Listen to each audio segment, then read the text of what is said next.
क्या आँख मत मार, आँख मत मार। तू जौन हो तौन हम हो है दोसर पार्टी पे छतरा का हमरा के। यही होता है सिचुएशन। एक बात बताएं आपसे, भोजपुरी हमारी भाषा ऐसी है कि तने मनी खाली केहू के देख के और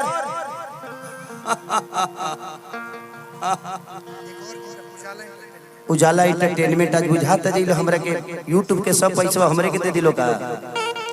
चलिए उजाला एंटरटेनमेंट ऐसे ही उजाला की तरह आप चमकते रहिए। अच्छा है कि दिन में कार्यक्रम नहीं तो तू कैमरा ना चलता पर कैमरा बचाई तो हमनी के भोजपुरी भाषा ऐसा ना कि एक बार केहू के कह द का हो अब ओकरा मन में शौक पैदा हो जाएगा कि रे काहे में कहला सा वो आधा कंफ्यूज हो जाए। तो हमनी के भाषा में ऐसा ना जे एगो शब्द के एगो अर्थ ना होला 40 गो अर्थ निकल जाए। तो कोनो बात नहीं तो चलते रहे। आँख मत मारा, ई भाव हो जहाँ जिसन तहाँ तेसन ना करे तो मरद कैसा। कितना लोग तो खेसरिया के कहले कि खेसरिया नाच के लवंडा तो का हो तू मर्दे होके काऊ खा ले बड़ो क्या जी गलत बोलता नहीं भाई। कितना जना कहले कि खेसरिया छक्का हारे तो ते मर्दे होई तो काऊ खा ले इस बताओ ना हमरा के भाई। आके खाली आज हम छक्के होके पक्का तो हो गइल बानी। जिसको भी संदेह हो एक बार उसको मेरे पास आना चाहिए, आकर चेक कर लेना। चेक कर ला संदेह तो तभी अच्छा ही बताई। अब केहू केहू मरवा गरिया दे ओकरा के देखबे ना करब कि के हो अतना रौरा खंडा बा। लेकिन का कहले बने हम पागल हो जाए, हमरा के आधा पागल कर देले बड़ो सब। लेकिन कोनो बात ना, जिंदगी में अच्छी एक्टिंग उसी को मिलती है जिसके पास सबसे ज्यादा मुसीबत है, वो सबसे बड़ा होता है। और आने वाले समय में उससे बड़ा कोई नहीं। रीजन ये होता है कि उसको दुनिया सीख देती है। आप मुसीबत से कभी घबराइए मत, वो आपकी ताकत है। जैसे जैसे आप निकलते जाइएगा वैसे ही आपकी उपलब्धियां बढ़ती जाएगी दुनिया में। तो कभी भी मुसीबत को दिल से न हंसत रहिए, हंसल सीख जेबे तो हर दुख दूर हो जाएगा।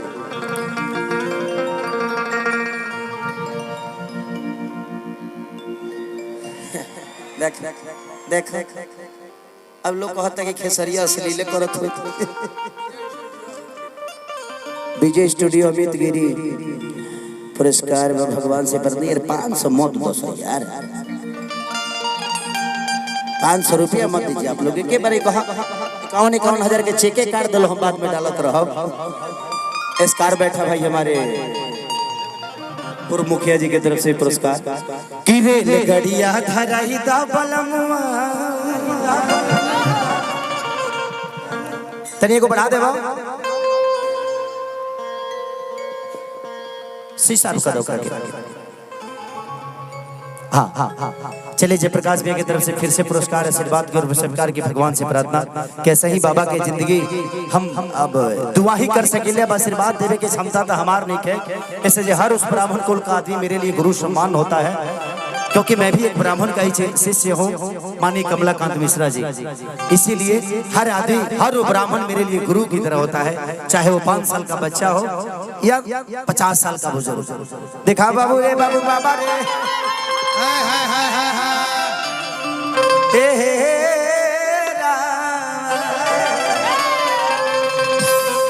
करेल गड़िया धराई दा बलमुआ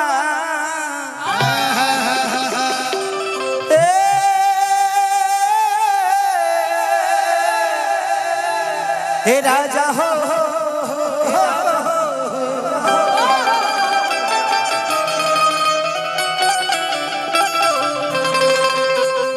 तू लोग डेराई हम मत की जब ये गमछी उमछी ओढ़ लेलस तो हमने के काम का बा ना बा जवन काम तू लोग कर सकेलो तो हम थोड़ी कर सकेले।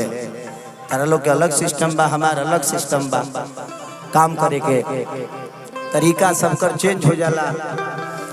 किरे ले गड़िया धराई दा बलमुआ रेल गड़िया धराई दा बलमुआ जाई हर धाम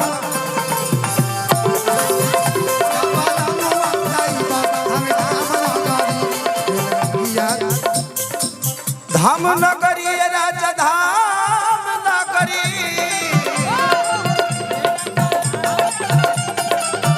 धाम न करी ये राजा धाम न करी एगो टिकट कटाई दा ए बलमुआ एगो टिकट कटाई दा बलमुआ जाजी दा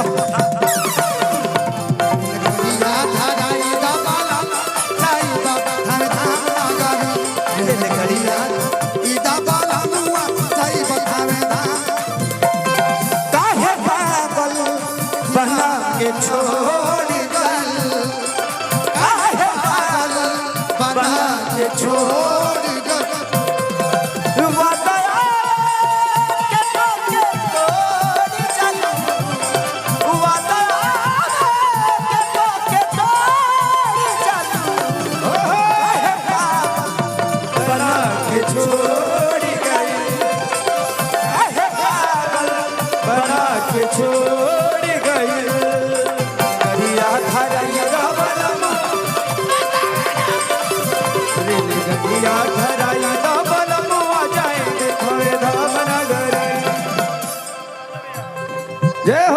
तो लो डांस बहुत देख लो। चलिए हमारे जयप्रकाश भैया के बड़ भैया ओपी भैया की तरफ से बहुत आशीर्वाद, भगवान से प्रार्थना शुभकामना खाती कि जयप्रकाश भैया सही दिनों रात चौगुना नाल तबला दोनों ट्रेबल। अरे थैंक यू सो मच, सबके दिल से प्रणाम की ओपी भैया की तरफ से पुरस्कार, भगवान से प्रार्थना शुभकामना खाती। लोग यो सोचो थो कि रे खेसरिया दाना पैसा कमैले बा काहे के सब पैसा वाले अभी कहाँ कमेले वाले, अभी तो बहुत कुछ कमाएगा हमरा, अभी तो अब शुरू पहले वाली कमाए के।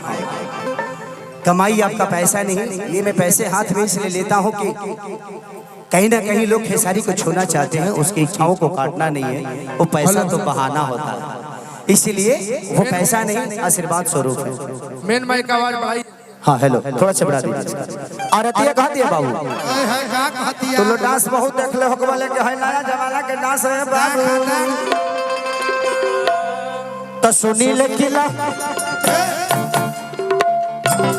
जिया जिया आगे बढ़ा, सुनी ले कि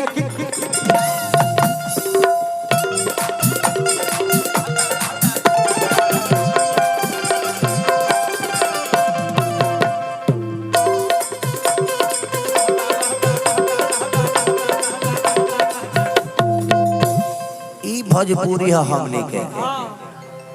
हमने के भोजपुरी है हईले है, एकरा ऊपर कुछ ना हो। तो सुनी ले किला के लखावे में मेला तू नहीं जही बात बजाई बकेला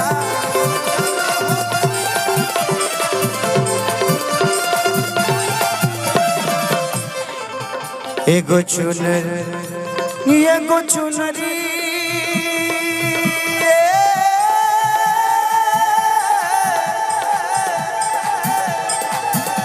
राजा हे पिया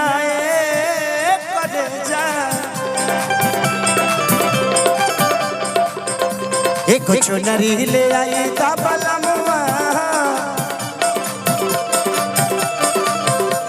एक चुनरी ले आई ता बलमुआ जाई हर धाम।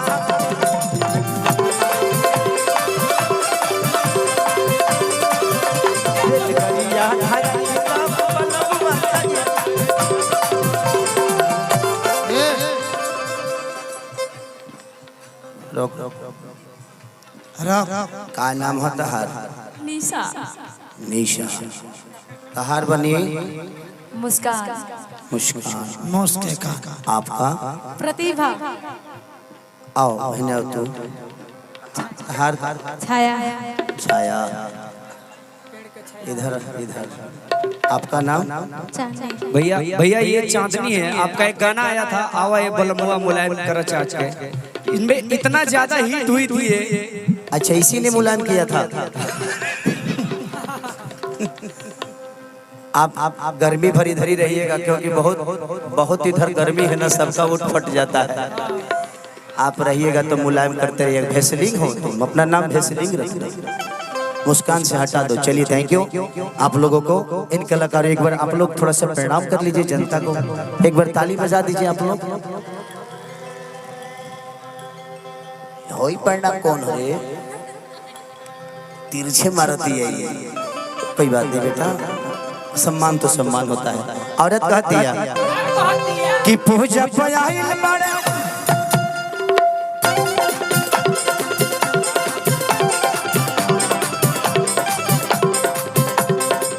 अरे पावन पुजारी,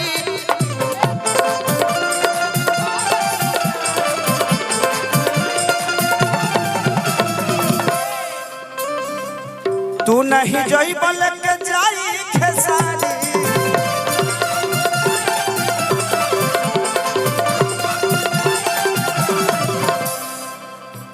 हमके दर्शन करा दे राजा,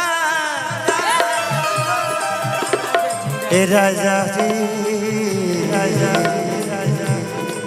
ए बलवा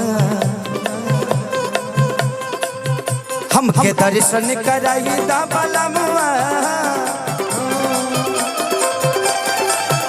हमके दर्शन कराई दा बलवा। जाई हवे धान करी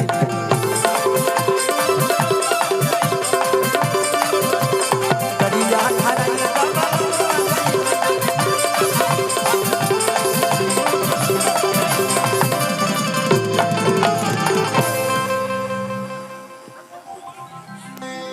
चाप की चापुट करबो सका हमरा के।